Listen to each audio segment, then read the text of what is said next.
Hi friends, എല്ലാവർക്കും വിഷു ആശംസകൾ. ഇന്ന് നമ്മൾ സുനിത എഴുതിയിരിക്കുന്ന ഒരു മെയിലേക്കാണ് കിടക്കുന്നത്.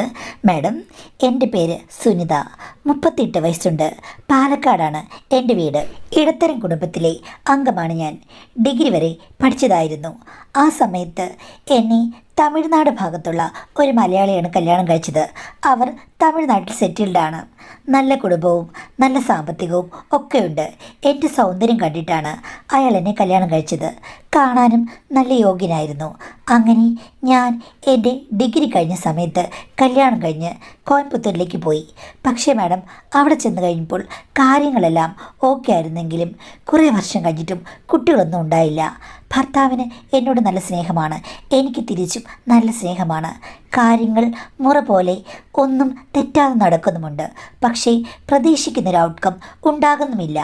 അങ്ങനെയായി കഴിഞ്ഞപ്പോഴേക്കും എല്ലാവരും പറഞ്ഞു ഹോസ്പിറ്റലിൽ പോയി ഡോക്ടറെ കാണാൻ എൻ്റെ ഹസ്ബൻഡ് ഒട്ടും സമ്മതിക്കുന്നില്ല.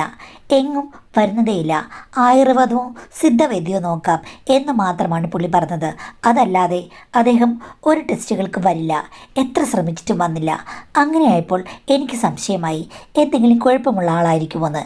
ഞാനൊരു ദിവസം തനിയെ ഡോക്ടറെ പോയി കണ്ടു കഴിഞ്ഞപ്പോഴേക്കും ഡോക്ടർ എന്നെ ചെക്ക് ചെയ്തിട്ട് പറഞ്ഞു എനിക്കൊരു കുഴപ്പമില്ലെന്ന്. അപ്പോൾ ഞാനത് വന്ന് വീട്ടിൽ പറഞ്ഞു. അതോടുകൂടി അവിടെ പ്രശ്നങ്ങൾ ആരംഭിച്ചു.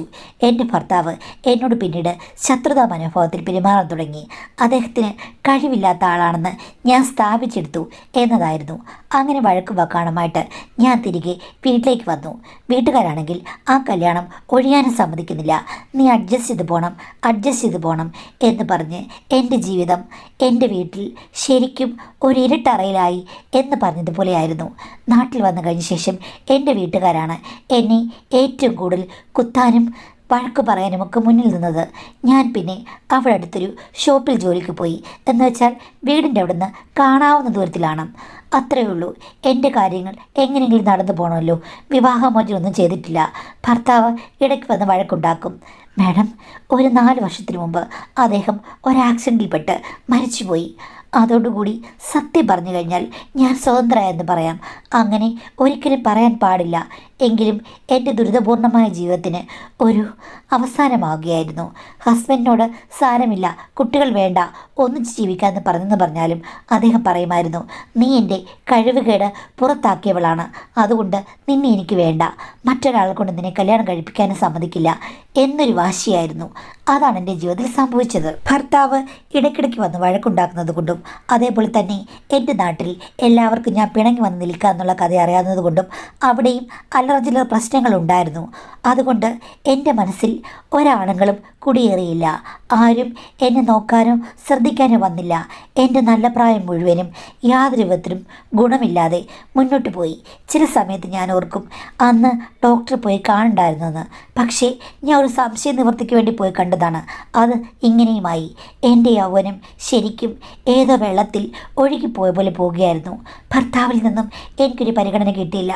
പുറത്തുള്ളവർ ആരും എൻ്റെ അടുത്തേക്ക് വന്നില്ല. പക്ഷേ യഥാർത്ഥത്തിൽ ഞാൻ ആരാണെന്ന് എനിക്ക് പറയണമെന്നുണ്ട് മാഡം. പ്രായപൂർത്തിയായ കാലം മുതലേ എനിക്ക് ആണുങ്ങളെ വലിയ ഇഷ്ടമാണ്. എന്ന് വെച്ചാൽ കുറച്ച് ഇരുണ്ട നിറമായിരിക്കണം. നല്ല മസിലുള്ള ആണുങ്ങൾ, ജിമ്മിലൊന്നും പോയ മസിലല്ല, അല്ലാതെ പണിയെടുത്ത് നല്ല മസിലുള്ള ആണുങ്ങളല്ലേ. അവരെ കാണുമ്പോൾ എനിക്ക് അറിയാത്ത ചില പ്രശ്നങ്ങൾ ഉണ്ടായിരുന്നു. രഹസ്യമായി അത്തരം ഒത്തിരി ബന്ധങ്ങൾ ഞാൻ മോഹിച്ചിരുന്നു. ഒരുത്തൻ്റെ കൂടെ അടങ്ങി ഒതുങ്ങി നിൽക്കാൻ പറ്റിയ ഒരു സ്ത്രീയല്ലെന്ന് ചെറുപ്പം മുതലേ എനിക്ക് മനസ്സിലായിരുന്നു. എനിക്ക് ഓരോ ദിവസവും മാറി മാറി എൻ്റെ സങ്കല്പത്തിൽപ്പെട്ട ഓരോ സുന്ദരന്മാർ വേണമെന്ന് ഞാൻ വിചാരിച്ചിരുന്നൊരു സ്ത്രീയാണ്. പക്ഷേ ഞാനിത് ഒരു പൂച്ചക്കുഞ്ഞിനോടും പറഞ്ഞിട്ടില്ല. എവിടെ ഇറങ്ങിയാലും എൻ്റെ നോട്ടം മുഴുവനും ആണുങ്ങളുടെ മേലായിരിക്കാം. പക്ഷേ ഞാൻ അതൊക്കെ കൺട്രോൾ ചെയ്താണ് ജീവിച്ചത്. ഒരു സ്ത്രീക്ക് അങ്ങനെയല്ലേ ജീവിക്കാൻ പറ്റുകയുള്ളൂ. സത്യമായും ആണുങ്ങൾ ചില പെണ്ണുങ്ങളുടെ പുറകെ നടക്കുമ്പോഴേക്കും ഞാൻ ഓർക്കാറുണ്ട്, ആ ആണുങ്ങളെക്കാളൊക്കെ ആവേശം കൂടുതലുള്ള ടൈപ്പാണ് ഞാൻ. എനിക്ക് ഇഷ്ടപ്പെട്ട ആണുങ്ങളെല്ലാം പുറകെ നടന്ന് പിടിച്ചു വലിച്ചു കൊണ്ടുവരാൻ എനിക്ക് ആഗ്രഹമുണ്ട്. പക്ഷേ അങ്ങനെ ചെയ്യാൻ നമ്മുടെ സമൂഹം അനുവദിക്കില്ലല്ലോ. ഈ ഒരു കാലഘട്ടത്തിലാണ് എൻ്റെ കല്യാണം നടന്നത്. കല്യാണം നടന്നു കഴിഞ്ഞാൽ എനിക്ക് ഒരാളുടെ കൂടെ മാത്രം ജീവിക്കേണ്ടി വരുമെന്ന് നന്നായിട്ടറിയാം. എങ്കിലും ആ ഭർത്താവ് നന്നായിരിക്കണേ എന്ന് ഞാൻ പ്രാർത്ഥിച്ചു. എന്തായാലും മറ്റൊരു കുടുംബത്തിൽ ചെന്ന് കഴിഞ്ഞപ്പോഴേക്കും ഭർത്താവിനെ സ്നേഹിച്ച് ഏകദേശം 3 വർഷത്തോളം അടങ്ങി ഒതുങ്ങി നിൽക്കാൻ എനിക്ക് പറ്റി. പക്ഷേ അത് കഴിഞ്ഞപ്പോഴേക്കും അപ്രതീക്ഷിതമായ പ്രശ്നങ്ങൾ വന്നതുകൊണ്ട് ഈ ഒരു നിലയിലേക്ക് വന്നു. ഈ നാട്ടിൽ വന്നിട്ട് എനിക്ക് അനങ്ങാനും പറ്റില്ല. എൻ്റെ നാടല്ലേ, ഒന്നും നടക്കില്ല. എങ്ങോട്ട് തിരിഞ്ഞാലും ആളുകളാണ് വിമർശിക്കാൻ. ഇതിനിടയ്ക്കാണ് ഹസ്ബൻഡ് മരിച്ചു പോയത്. അത് കഴിഞ്ഞതോടുകൂടി ഇനിയിപ്പം ആ പ്രശ്നങ്ങളൊക്കെ തീർന്നല്ലോ, നീ ഒരു കല്യാണം കഴിക്കേ എന്ന് പറഞ്ഞ് വീട്ടുകാർ നിർബന്ധിക്കാൻ തുടങ്ങി. എനിക്ക് സത്യം പറഞ്ഞാൽ കല്യാണം കഴിക്കാൻ ഒരാഗ്രഹമില്ല. കല്യാണം കഴിക്കുക എന്നുള്ളതല്ല എൻ്റെ ലക്ഷ്യം. എൻ്റെ ലക്ഷ്യങ്ങൾ ഇനിയെങ്കിലും നടക്കുമോ? ഈ വീടൊക്കെ വിട്ട് വേറെ എവിടെയെങ്കിലും പോയി നിന്നെങ്കിൽ മാത്രമേ എൻ്റെ ലക്ഷ്യം നടക്കൂന്ന് എനിക്ക് തോന്നി. പക്ഷേ ഒരാളോട് പോലും പറയാൻ പറ്റില്ല. ഇത്രയും നാളായിട്ടും എൻ്റെ അതേ സ്വഭാവമുള്ള ചിന്തയുള്ള ഒരു കൂട്ടുകാരി എനിക്ക് കിട്ടിയില്ലല്ലോ. കിട്ടിയിരുന്നെങ്കിൽ അവളുടെ കൂടെ എവിടെയെങ്കിലും പോയി താമസിക്കാമായിരുന്നു. ഞാൻ വെറുതെ ശീലാവധി കളിച്ച് ഇത്രയും നാളും ജീവിച്ചു. അത് ഒട്ടും ശരിയായില്ല. അവസരങ്ങൾ ഞാൻ ഉപയോഗിക്കണമായിരുന്നു. അതൊന്നും ചെയ്യാതെ ഇങ്ങനെ ഒതുങ്ങി ജീവിച്ചത് വല്ലാത്ത മണ്ടത്തരമായി പോയി. എത്ര വെള്ളമാണ് വെറുതെ ഒഴുകിപ്പോയത് കനാലിലൂടെ എന്ന് പറഞ്ഞതുപോലെയായി ജീവിതം. ഇനിയെങ്കിലും ഈ ഒരു സന്ദർഭത്തിൽ ഞാൻ മാറ്റിപ്പിടിക്കണം. കാര്യം യൗവനം, അത് എപ്പോൾ വേണമെങ്കിലും പോകാം.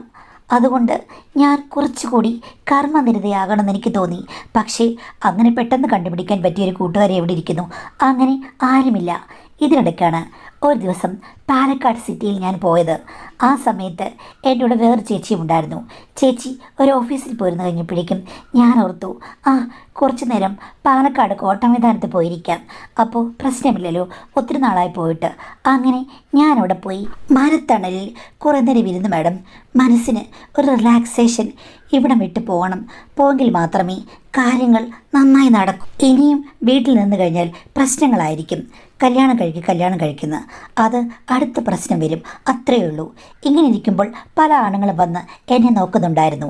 അവർ വിചാരിച്ചത് മുല്ലപ്പൂ ചൂടി ഏതോ ഒരുത്തി എന്തിനു വന്നിരിക്കുകയാണെന്നാണ്. എനിക്കത് മൈൻഡ് ചെയ്യാൻ തോന്നിയില്ല. കാര്യം എൻ്റെ മനസ്സപ്പോൾ റിലാക്സ്ഡ് അല്ലായിരുന്നു. ആ സമയത്താണ് ഒരു 50 വയസ്സുള്ള ചേച്ചി എൻ്റെ അടുത്ത് വന്നിരുന്നത്. അപ്പോൾ ചേച്ചി എന്നോട് കാര്യങ്ങൾ ചുമ്മാ ചോദിക്കാൻ തുടങ്ങി. എനിക്കാദ്യം അവരുടെ സംസാരമൊന്നും ഒട്ടും ഇഷ്ടപ്പെട്ടില്ല. അത് കഴിഞ്ഞ ശേഷം അവർ ഞാൻ ചോദിക്കാതെ തന്നെ അവരുടെ കഥകൾ പറഞ്ഞു തുടങ്ങി. കുറേ വർഷത്തെ ദുരിതപൂർണമായ വിവാഹ ജീവിതം, കുട്ടികൾ ഉണ്ടായില്ല, ഭർത്താവ് മരിച്ചുപോയി. അത് കഴിഞ്ഞ ശേഷം അവർ തനിയെ താമസിക്കുകയായിരുന്നു. അപ്പോഴാണ് അവരുടെ ചേട്ടത്തിയുടെ മകൻ അയാൾ കൂട്ടിനായി വന്നത്. ചേട്ടത്തി മരിച്ചുപോയി, ചേട്ടത്തിയുടെ ഭർത്താവ് മരിച്ചുപോയി. അതോടുകൂടി അവർ ആ മകനെ വളർത്താൻ തുടങ്ങി. പക്ഷേ ആ മകന് എൻ്റെ സെയിം പ്രായമാണ്. ഇതുവരെ കല്യാണം കഴിഞ്ഞിട്ടില്ല. പുള്ളിക്കാരൻ ഒരു കടയിൽ ജോലി ചെയ്യുകയാണ്. അങ്ങനെ അവർ പല കാര്യങ്ങളും പറഞ്ഞു. ഞങ്ങൾ ഫ്രണ്ട്സിനെ പോലെ ആയിട്ടാണ് പിരിഞ്ഞത്. രാത്രി മുതൽ ചേച്ചി എന്നെ വിളിക്കാൻ തുടങ്ങി. പിന്നെ മിക്കവാറും ദിവസങ്ങളിൽ സംസാരിക്കും.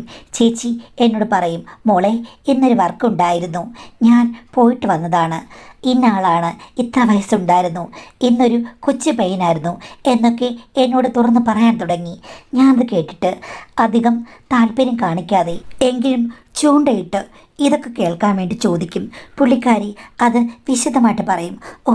ഇന്നത്തേത് ഗുണമില്ലായിരുന്നു, ഇന്നലത്തേത് ഓക്കെ ആയിരുന്നു, ഇന്നത്തേത് പണം കിട്ടിയില്ല എന്നിങ്ങനെ നല്ലതും ചീത്തയുമായി 20 വയസ്സ് മുതലുള്ള ആളുകളുടെ കഥകൾ പറയാൻ തുടങ്ങി. 70 വയസ്സുള്ള കഥകൾ വരെ ഇങ്ങനെ വെറൈറ്റി ആയിട്ട് പറഞ്ഞു കേട്ട് കഴിഞ്ഞപ്പോഴേക്കും പുള്ളിക്കാരി എത്രത്തോളം ആളാണെന്ന് എനിക്ക് മനസ്സിലായി. ആദ്യം പറഞ്ഞ കഥയിലെ നായിക തീരെ ചെറിയ റോളുള്ള ആളാണ്. പക്ഷേ ചേച്ചി ഞാൻ വിചാരിക്കുന്നതിനേക്കാൾ വലിയ റേഞ്ചുള്ള ആളാണെന്ന് എനിക്ക് മനസ്സിലായി. എന്തും റിസീവ് ചെയ്യും. അങ്ങനെ കഥകൾ കേട്ട് മോളിക്കേട്ട് ഞാൻ ചേച്ചിയുടെ ഒരു ആരാധികയായിട്ട് മാറി. അവസാനം ഒരു ദിവസം ചേച്ചിയോട് ചോദിച്ചു, മോൾ ഇത്ര ഇൻട്രസ്റ്റ് ആയിട്ട് എന്നോട് സംസാരിക്കുന്നുണ്ടല്ലോ, മോളുടെ ഉള്ളിലും എന്തെങ്കിലും സ്പാർക്കുണ്ടോ? മോൾക്ക് ചേച്ചിയുടെ കൂടെ കൈകോർത്ത് നടന്ന് ഒന്ന് വിലസാൻ ഉദ്ദേശമുണ്ടെന്ന് ചോദിച്ചു. അപ്പോൾ ഞാൻ വേണോ വേണ്ടയോ എന്ന് 2 വട്ടം ആലോചിച്ചു. ഞാൻ പറഞ്ഞു, അങ്ങനെയൊന്നുമില്ല ചേച്ചി എന്ന് പറഞ്ഞു. പിറ്റേ ദിവസവും ചേച്ചി എന്നോട് ചോദിച്ചു, എന്തെങ്കിലും താല്പര്യമുണ്ടെങ്കിൽ മോൾ പറയണമെന്ന്. ഞാൻ പറഞ്ഞു, എൻ്റെ വീട്ടുകാർ 2ാമത്തെ കല്യാണം ആലോചിച്ചുകൊണ്ടിരിക്കുകയാണെന്ന്. ചേച്ചി പറഞ്ഞു, അത് വിഡിത്തമാണ്, ഇനിയും വേറൊരുത്തിൻ്റെ കൈകളിൽ പോയി പെടും, അതോടുകൂടി മോൾക്ക് മോളുടെ ആഗ്രഹങ്ങളൊന്നും നടക്കാതെ വരുമെന്ന്. ഞാൻ പറഞ്ഞു എനിക്കങ്ങനെ ആഗ്രഹമൊന്നുമില്ല, നല്ല കുടുംബിനിയായിട്ട് ജീവിക്കണം എന്നാണെന്ന്. അപ്പോൾ അവർ പൊട്ടിച്ചിരിക്കുകയാണ്. മോളുടെ ഈ മോളിലെ സംസാരവും കേൾക്കലും ഒക്കെ കേട്ട് കഴിഞ്ഞപ്പോഴേ എനിക്ക് മനസ്സിലായി ഒരു കുടുംബിനിയായിട്ട് മോൾക്ക് ഇരിക്കാൻ പറ്റില്ല. അതല്ല മോളുടെ ലക്ഷ്യം. മോളുടെ ഉള്ളിൽ ഒത്തിരി കാര്യങ്ങൾ തളം കെട്ടിക്കിടക്കുന്നുണ്ട്. അതൊക്കെ ഒന്ന് പൂർണ്ണമായും വെളിയിലേക്ക് എടുത്തിടും മോളെ, എങ്കിൽ മാത്രമേ മനസ്സിന് ആശ്വാസം കിട്ടുമെന്ന് പറഞ്ഞു. ആദ്യം ഞാൻ കുറേ ദിവസം അങ്ങനെ ഇല്ലെന്ന് പറഞ്ഞു. അവസാനം ചേച്ചി ചോദിച്ചു കഴിഞ്ഞപ്പോഴേക്കും ഞാൻ പറഞ്ഞു, ചേച്ചി എനിക്ക് ആഗ്രഹമുണ്ട്, ഇങ്ങനെയുള്ള ആളുകളെയാണ് എനിക്ക് താല്പര്യം. പക്ഷേ ചേച്ചി പറഞ്ഞതുപോലെ കാശിൻ്റെ മോഹത്തിനൊന്നും വേണ്ടിയിട്ടല്ല ഞാൻ ഈ കാര്യം ആഗ്രഹിക്കുന്നത്. എനിക്ക് ചില സവിശേഷ ഗുണങ്ങളുള്ള ആളുകളെ ഇഷ്ടമാണ്. നല്ല കരിവീട്ടിയുടെ നിറം അല്ലെങ്കിൽ ഇരുണ്ട നിറമായിരിക്കണം. അതേപോലെ അധ്വാനിച്ച് നല്ല ഫിറ്റായിരിക്കുന്ന ആണുങ്ങളായിരിക്കണം. അവർക്ക് എന്തായാലും 45 വയസ്സിന് താഴെ ആയിരിക്കണം. അതിന് മുകളിലുള്ളവർ കരിവീട്ടിയാണെങ്കിലും കടഞ്ഞെടുത്താണെങ്കിലും എനിക്ക് വേണ്ട. അതുമാത്രമല്ല തീരെ പയ്യൻ ലുക്കുള്ള ആളുകളെയൊന്നും എനിക്ക് പറ്റില്ല ചേച്ചി. മച്ചോടായിരിക്കണം. ഒരു 28 മുതൽ 45 വയസ്സ് വരെ, അതാണ് എൻ്റെ റേഞ്ച്. പക്ഷേ ഈ പറഞ്ഞ കാറ്റഗറി ആയിരിക്കണം. പണമല്ല എൻ്റെ പ്രശ്നം. ജീവിക്കാൻ നിനക്ക് പണം വേണ്ടേ എന്ന് ചോദിച്ചപ്പോൾ ഞാൻ പറഞ്ഞു പണം വേണം. അതിന് ഒരു ജോലിയോ അല്ലെങ്കിൽ ഇതിനൊക്കെ അനുകൂലിക്കുന്ന ഒരു ഭർത്താവ് ഉണ്ടായിരുന്നെങ്കിൽ നിന്ന് ഞാൻ സ്വപ്നം കാണാറുണ്ടെന്ന് പറഞ്ഞു. അപ്പോൾ ചേച്ചി ഒന്ന് ആലോചിച്ചു. അത് കഴിഞ്ഞ ശേഷം പറഞ്ഞു, ശരി, നിനക്ക് പ്രത്യേക ഇൻട്രസ്റ്റ് ആണ്. അതായത് നിനക്കിഷ്ടമുള്ള ആളുകളിലൂടെ മാത്രമേ നീ ഒന്ന് തത്തിത്താത്തുള്ളുകയുള്ളൂ. പണത്തോട് നിനക്ക് വലിയ ആർത്തിയില്ല. എന്നാലോ നാട്ടുകാരുടെ മുന്നിൽ നാണക്കെടരുത്. ഒരു ഭർത്താവ് വേണം, കല്യാണം കഴിക്കണം. ഭർത്താവ് ഇതിനെല്ലാം സമ്മതിക്കുകയും ചെയ്യണം. എന്തായാലും ഇതൊക്കെ പെട്ടെന്നൊത്തുവരാൻ വലിയ പ്രയാസമാണ് മോളെ. കാരണം നമ്മൾ ഒന്നിൽ നിന്ന് ഒന്നിലേക്ക് മാറി മാറി ചാടിപ്പോകുമ്പോഴില്ലേ എപ്പോഴാണെങ്കിലും ചില്ല കുലുങ്ങി നാട്ടുകാർ മുഴുവനും അറിയും. അവസാനം നമുക്ക് നല്ല പേരുദോഷമാകും. എനിക്ക് പേരുദോഷമില്ലെന്ന് ഞാൻ ഒരിക്കലും പറയുകയില്ല. എന്നെ 10 പേർക്ക് അറിയാം. അപ്പോൾ ഒതുക്കത്തിൽ എല്ലാ കാര്യങ്ങളും നടക്കാൻ വലിയ പ്രയാസമായിരിക്കും എന്ന് പറഞ്ഞു. അപ്പോൾ ഞാൻ പറഞ്ഞു ഇതാണ് എൻ്റെ പ്രശ്നം. അപ്പോൾ എൻ്റെ മനസ്സ് മനസ്സിലാക്കുന്നൊരു കൂട്ടുകാരി ഉണ്ടായിരുന്നെങ്കിൽ ഞാൻ വല്ല തമിഴ്നാട്ടിലോ ഗോകർണത്തോ എവിടെയെങ്കിലും പോയി നിന്നേനെ എന്ന് പറഞ്ഞു. അപ്പോൾ ചേച്ചി എന്നോട് പറഞ്ഞു, എങ്കിൽ ഞാനൊരു ഐഡിയ പറയട്ടെ. എൻ്റെ ഏറ്റവും മൂത്ത ചേച്ചിയുടെ മകനാണ് എൻ്റെ കൂടെ നിൽക്കുന്നത്. അവൻ എൻ്റെ മകൻ്റെ സ്ഥാനത്താണ്.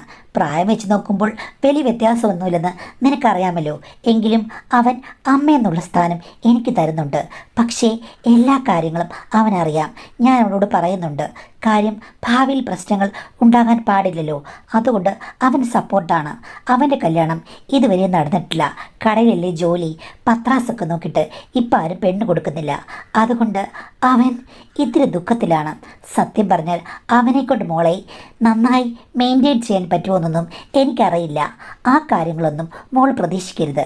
പക്ഷേ പാവത്താനാണ്, എല്ലാ കാര്യത്തിനും കൂട്ടുനിന്നോളും. ഞാൻ പറയുന്നത് മോള് അവനെ കല്യാണം കഴിക്കുക, എന്നിട്ട് എൻ്റെ വീട്ടിൽ വന്ന് നിൽക്കുക. ഇനി വീട്ടിൽ വന്ന് നിൽക്കില്ലെങ്കിലും അടുത്ത് ഒരു വീടുണ്ട്. അത് നമ്മളുടെ തന്നെ വീടാണ്, അവൻ്റെ പേരിലുള്ളതാണ്. അവിടെ നിങ്ങൾക്ക് താമസിക്കാം.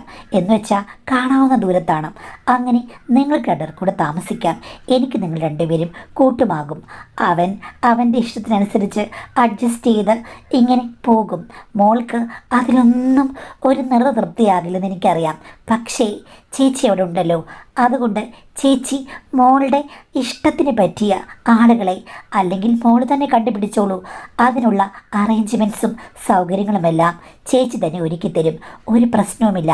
ചുരുക്കം പറഞ്ഞാൽ ഭർത്താവാകും, ഭർത്താവിന് സ്നേഹം കിട്ടും, പുതിയൊരു കുടുംബം കിട്ടും, നാട്ടുകാരുടെ ഇടയിലും വീട്ടുകാരുടെ ഇടയിലും ഒരു പ്രശ്നവും ഇല്ലാതാകും.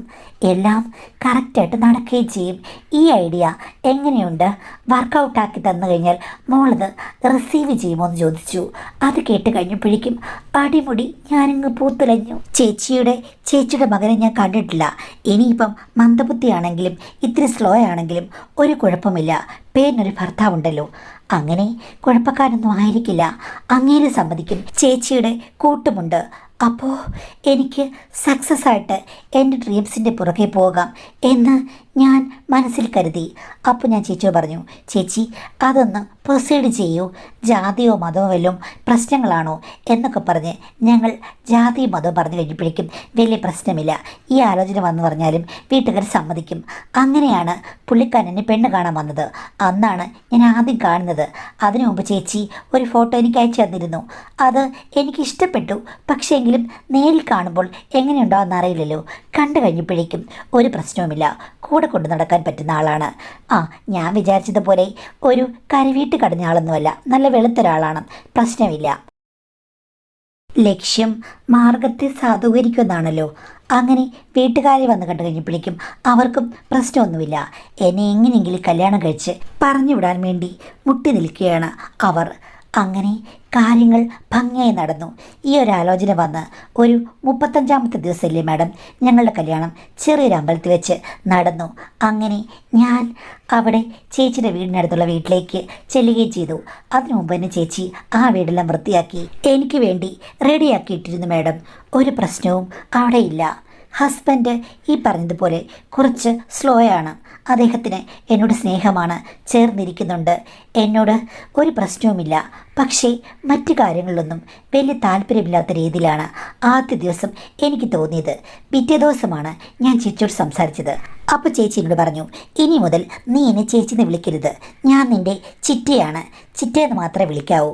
ഇവിടെ നമ്മൾ ബന്ധമെല്ലാം മറ്റുള്ളവരുടെ മുന്നിൽ സ്ഥാപിക്കണം. പിന്നെ അവൻ സ്ലോ ആകുകയോ അല്ലെങ്കിൽ എപ്പോഴെങ്കിലും തുടങ്ങുകയോ അവസാനിപ്പിക്കുകയോ എന്തെങ്കിലും ചെയ്തോട്ടെ, ഒരു പ്രശ്നവുമില്ല. നീ അത് ശ്രദ്ധിക്കാനേ പോണ്ട. അതിനു വേണ്ടിയിട്ടല്ലോ മോളെ നമ്മൾ വന്നത്. പിന്നെ ഞാൻ ഒരു കാര്യം പറയാം, മോളുടെ ഇഷ്ടങ്ങൾ സാധിക്കുന്നു. അതിൻ്റെ കൂട്ടത്തിൽ നമുക്ക് സാമ്പത്തികമായിട്ടും ഉയരണം. നിനക്ക് ഇത്രയും വയസ്സുണ്ടെങ്കിലും കണ്ടു കഴിഞ്ഞാൽ 10 28 വയസ്സേ പറയുകയുള്ളൂ. അതും ഒരു ഭാഗ്യമാണ് മോളെ. ഞാൻ ദേ ഒരു പടം കാണിക്കാൻ പോവുകയാണ് എന്ന് പറഞ്ഞ് ഒരു പടം കാണിച്ചു. മോക്ക് ഇവനെ ഇഷ്ടമായെന്ന് പറഞ്ഞു. ഞാൻ നോക്കിയപ്പോൾ എൻ്റെ അതേ സങ്കല്പത്തിലുള്ള നല്ല ഒരു മനുഷ്യൻ, കൊള്ളാം, 30 വയസ്സാണ് മോളെ. അവൻ നീ പറഞ്ഞതുപോലെ തന്നെയാണ്. ഇവിടെ ഒരിടത്ത് വർക്ക് ചെയ്യുകയാണ്. അവന് നിന്നെ ഒത്തിരി ഇഷ്ടമായി. നിൻ്റെ ഫോട്ടോ കണ്ടു കഴിഞ്ഞപ്പോഴേക്കും അതുമാത്രമല്ല, അവൻ എന്തിനു വേണമെങ്കിലും തയ്യാറായി നിൽക്കുന്ന ഒരാക്രാന്തക്കാരനാണ്. മോളെ നിനക്ക് ഇഷ്ടപ്പെട്ടെന്ന് ചോദിച്ചു. കണ്ടു കഴിഞ്ഞപ്പോഴേക്കും എനിക്ക് ഒത്തിരി ഇഷ്ടമായി. ഇഷ്ടമാണെന്ന് ഞാൻ പറഞ്ഞപ്പോഴേക്കും ചിറ്റ മറ്റ് ചിത്രങ്ങളും എനിക്ക് കാട്ടിത്തന്നു. കൊള്ളാം, തുടക്കം തന്നെ മനോഹരം. ഞാൻ പ്രതീക്ഷിച്ച കാര്യങ്ങൾ ഓരോന്നായി എൻ്റെ ജീവിതത്തിൽ നടക്കാൻ പോവുകയാണ്. ഇന്ന് ഞാൻ കരിവീട്ട് കടഞ്ഞു തന്നെ എന്ന് മനസ്സിൽ വിചാരിച്ചു. അങ്ങനെ വിചാരിച്ചെങ്കിലും ഇന്നൊന്നും നടക്കില്ല. എന്തെങ്കിലും ഒരു ഡേ ഫിക്സ് ചെയ്തായിരിക്കും എന്ന് വിചാരിച്ചു. എങ്ങനെയാണ് ചിറ്റ കാണുക എന്ന് ചോദിച്ചു കഴിഞ്ഞപ്പോഴേക്കും ചിറ്റ എന്നോട് പറഞ്ഞു, അതിനൊന്നുമില്ല, ഇന്ന് വൈകിട്ട് അവൻ അങ്ങോട്ട് വരും, വെളുപ്പിനെ പോവുകയും ചെയ്തോളും, ഒരു പ്രശ്നമില്ലെന്ന്. അയ്യോ, അപ്പോൾ ചേട്ടൻ എന്ത് ചെയ്യും? ചേട്ടൻ ഈ വീട്ടിൽ വന്ന് കിടക്കും. മോൾക്ക് കൂട്ടിന് ഞാൻ അപ്പുറത്തെ മുറിയിൽ ആ വീട്ടിൽ വന്ന് കിടക്കും, അത്രേ ഉള്ളൂ. എന്നാലും ചേട്ടൻ അതൊന്നും ഒരു പ്രശ്നമില്ല. ഞാൻ എന്നോട് ഇപ്പം പറയാമെന്ന് പറഞ്ഞ് ഭർത്താവിനെ വിളിച്ച് എൻ്റെ മുന്നോച്ചനെ പറഞ്ഞു, ഇന്ന് ഒരു അതിഥി വരുന്നുണ്ട്, ഇവൾക്ക് ഇഷ്ടമുള്ളൊരാൾ. ഞാൻ നിന്നോട് നേരത്തെ പറഞ്ഞല്ലോ. എന്തായാലും നിനക്ക് ഇപ്പോഴും ഞാൻ ക്ലച്ച് പിടിപ്പിക്കാൻ പറ്റുമെന്ന് എനിക്ക് തോന്നുന്നില്ല. ഇതൊക്കെ പഠിച്ചു വരാൻ കുറേ കാലം എടുക്കും എന്ന് വെച്ചിട്ട് നേരത്തെ അനുഭവമുള്ളൊരു പെണ്ണിനെ വെറുതെ വീട്ടിൽ നിൽക്കാൻ പറ്റുമോ?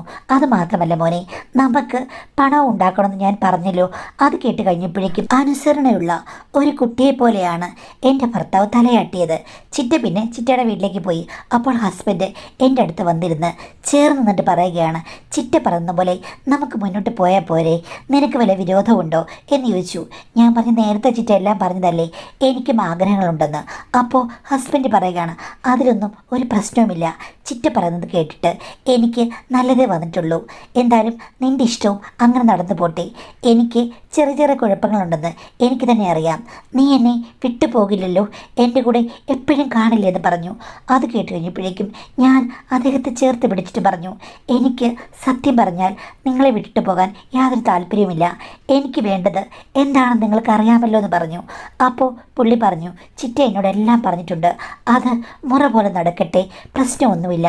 പക്ഷേ പണം ചിറ്റ തന്നെ ചോദിച്ച് വാങ്ങിക്കോളും, നീ പണത്തിൻ്റെ കാര്യമൊന്നും ആരോടും സംസാരിക്കില്ലെന്ന് പറഞ്ഞു. ഞാൻ പറഞ്ഞു, ഓക്കെ ചേട്ടാന്ന്. അന്ന് 8 മണിയായി കഴിഞ്ഞപ്പോഴേക്കും ചേട്ടൻ ചിറ്റയുടെ വീട്ടിൽ പോയി. ചിറ്റ ഇങ്ങ് വരികയും ചെയ്തു.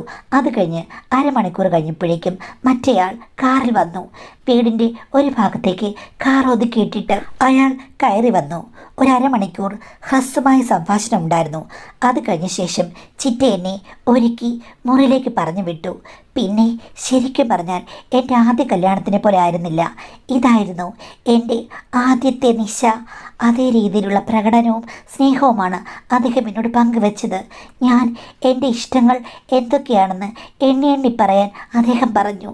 ഞാൻ ഈ സമയത്ത് എന്തിനാണ് അതൊക്കെ പഴയതുപോലെ ലജ്ജയോർത്ത് മാറ്റിവെക്കുന്നത് എന്ന് വെച്ച് അദ്ദേഹത്തോട് തുറന്നു പറഞ്ഞു കഴിഞ്ഞു. എനിക്കറിയില്ല പൊന്നു മാഡം, ഒരു ഗുഡ്സ് ട്രെയിനിൻ്റെ മുന്നിൽപ്പെട്ട അവസ്ഥയായിരുന്നു എനിക്ക്. പക്ഷേ അത് ഇത്രയും ആനന്ദകരമാണെന്ന് എനിക്ക് മനസ്സിലായില്ല. ഇത്രയും നാളുമുള്ള എല്ലാ ദണ്ഡവും എനിക്ക് തീർത്തു തന്ന എൻ്റെ ഫസ്റ്റ് മനോഹരനാണ് അദ്ദേഹം. വെളുപ്പിന് അദ്ദേഹം പോകുന്നത് വരെ എനിക്ക് വിശ്രമമേ ഇല്ലായിരുന്നു. അഹോരാത്രം വിശ്രമമില്ലാതെ പരിശ്രമിക്കുക എന്നുള്ളത് ഞാൻ കേട്ടിട്ടേ ഉള്ളൂ. അന്നാണ് അതിൻ്റെ ആന്തരാർത്ഥവും മനോഹാരിതയും എനിക്ക് മനസ്സിലായത്. പോകാൻ നേരം അദ്ദേഹം ചിറ്റയാണ് പണം ഏൽപ്പിച്ചത്. ഒരു തുക ചിറ്റ എനിക്ക് തന്നു, ബാക്കി ചിറ്റ എടുത്തു കാണുമായിരിക്കും. പിന്നീട് മാഡം, ഇപ്പോൾ അവസരങ്ങളുടെ പെരുമഴയാണ്. പെരുമഴയിൽ ഞാൻ തുഴഞ്ഞു പോയിക്കൊണ്ടിരിക്കുകയാണ്. ഹസ്ബൻഡ് എൻ്റെ കൂടെ കട്ടയ്ക്കുണ്ട്. ചിറ്റയും ചിറ്റയുടെ വർക്കും എൻ്റെ എല്ലാ ഇഷ്ടങ്ങളും സാധിച്ചു തരുന്ന രീതിയിൽ മുന്നോട്ട് പോകുന്നുണ്ട്. കാര്യങ്ങൾ ശുഭകരമാണ്. മാഡത്തിൻ്റെ വീഡിയോ ഞാൻ കഴിഞ്ഞ 6 മാസം മുമ്പാണ് കേൾക്കാൻ തുടങ്ങിയത്.